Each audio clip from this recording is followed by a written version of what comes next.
Pues bueno, realmente me imagino que el egoísmo, el egoísmo, porque estamos enamorados de Vis a Vis, porque de repente empezamos a recibir inputs de fans de Vis a Vis que realmente demandaban una temporada más de algo que todavía no habían visto.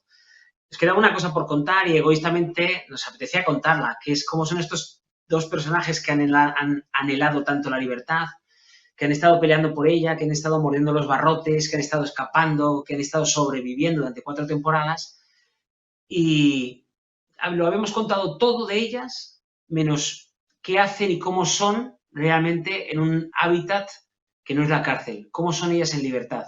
Entonces, como te digo, egoístamente nos apetecía contar algo que no habíamos contado, algo que nos divertía, que nos parecía distinto, que es cómo reaccionan estos dos personajes fuera de la cárcel. Y de ahí viene el motor de Vis a Vis, el Oasis, quinta temporada. Ok. También he comentado que queríais explorar la relación entre Zulema y Macarena de Cruz del Norte. ¿Ha sido un desafío a la hora de construir los guiones, el relacionarse, el tipo de asociación que van a tener? Sí, lo he comentado varias veces. Nosotros teníamos un titular muy claro a la hora de enfocar la serie. Para nosotros, el titular sobre el que se fundamentaba esta relación es como esos matrimonios que antes de separarse deciden tener un hijo. Cuando el amor se ha roto, cuando ya estás prácticamente buscando un abogado, cuando hay separación de bienes, cuando no sabes quién se va a quedar el piso, de repente alguien una noche con 2 copas de vino dice, va, tengamos un hijo, a lo loco, patada a seguir. Y dices, hostia, no hay necesidad de hacerse más daño. No hay, y así reaccionan estos dos personajes cuando ambos se dan cuenta de que se tienen que separar porque son tóxicas la una para la otra, porque realmente si no se separan van a acabar acuchillándose cualquier noche de madrugada. De repente una de las dos dice, vale, tengamos un hijo, en el sentido de, pegamos el último palo, hagamos un atraco, hagamos la última locura antes de separarnos. Cuando ya no es necesario, cuando ya todo está roto, deciden la última locura, deciden un último atraco en este caso. Entonces, bajo esa premisa, entramos y salimos de ese atraco, entramos y salimos en su amistad, entramos y salimos en sus primeras horas fuera de la cárcel, entramos y salimos en cosas muy pequeñitas en la intrahistoria de estos dos personajes, de cómo son ellas viviendo el día a día. En unos momentos donde nadie te dice cuándo te tienes que acostar, cuándo tienes que comer, cuándo tienes que ir al váter o cuándo te tienes que duchar, cuando realmente son libres. Y bueno, bajo ese motor ha sido relativamente sencillo escribirlo. Ujú. Y además, aparte de ser un desafío entre la relación entre Magna y Zulema, quería saber si visteis qué personajes volvían, como el caso de Goya, por ejemplo, y qué personajes tenían que ser completamente.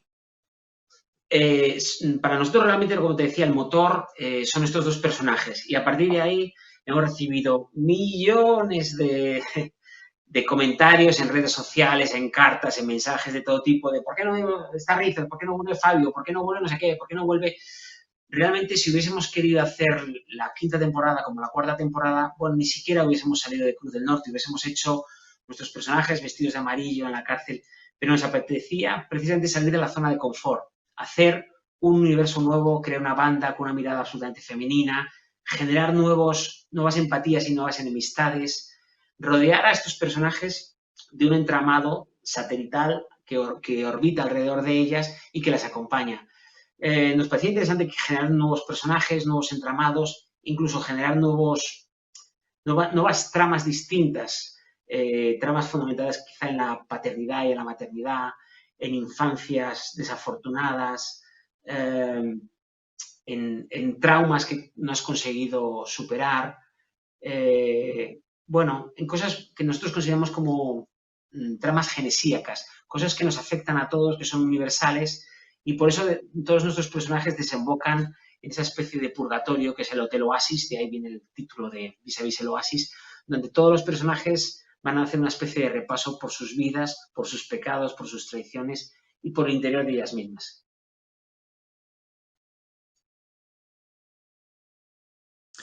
También quería preguntar el de escenario, incluso técnico, ¿Cómo habéis ha sido también un desafío el Oasis? Quería preguntar A nivel también técnico, ¿te refieres? construido, cómo decidisteis que fuese ese desierto. Bien. Sí, realmente ha sido una auténtica locura. Cuando se lo propusimos a Globo Media dijo, Dios santo, pero si tenemos un decorado de 1000 metros construido con una cárcel fantástica. Y dijimos, sí, pero ya lo hemos hecho. Entonces nos apetece salir de ahí y ofrecer al espectador y al fan de Vis a Vis algo que no haya visto, que nos acuse de 1000 cosas, pero que no nos acuse de conformistas. Entonces, de una manera de linkarlo casi metafóricamente que encontramos, fue relacionar o trasladar esos trajes amarillos y ese color amarillo tan definitivo, definitorio de Vis a Vis, a esos amarillos del desierto de Tabernas, a esos desiertos amarillos casi de western que nos proporcionaba el de Almería.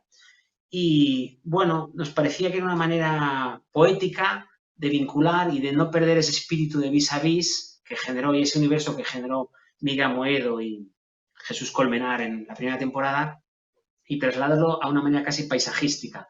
Entonces, bueno, nos pareció muy entretenido, muy bonito, y gracias al director de fotografía de estas últimas 3 temporadas, Sergi Bartoli, pues creo que lo hemos conseguido. Quería preguntarte cómo estás viviendo en este periodo de confinamiento, siendo completamente inusual a las anteriores promociones. Vale, te contesto, te he oído un poquito a cachitos, ¿vale? Pero creo que te he entendido. Pues mira, casi me parece paradójico e incluso de alguna manera, una especie de justicia poética. Durante 4 temporadas hemos escrito unos personajes confinados, encerrados, y de una manera, lo que te digo, paradójica, cuando les liberamos, cuando nuestros personajes salen de la cárcel, nosotros somos los que estamos encerrados, enjaulados, abrumados, y nuestros personajes salen corriendo hacia afuera. Entonces es una especie casi de justicia poética donde la tortilla se ha vuelto del revés, donde nuestras presas salen a la cárcel y nosotros, toda la audiencia, somos los presos. Así que incluso estos días he revisitado algunos capítulos de Vis a Vis de las 4 temporadas y me parece que hay una especie de metáfora casi mesiánica interesante en todo esto, ¿no? De cómo ahora que nosotros estamos confinados, nuestros personajes están libres. Quería preguntar, el Oasis parece ser definitivo, que haya un spin-off, otra extensión del universo Vis a Vis. No, lo descartamos completamente.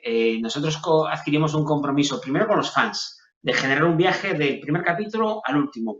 Nuestro capítulo 8 de Vis a Vis el Oasis es el último con estos personajes, con nuestros creadores, con estos directores, con estos directores de fotografía y con estas actrices. A partir de ahí generaremos nuevos universos, estamos trabajando en una nueva serie, en una película, pero nosotros teníamos casi el compromiso ético y estético de generar un último capítulo que fuese un final y que fuese coherente con el principio de Vis a Vis. Y es lo que hemos intentado. Este es el final y no te hemos previsto ningún spin-off.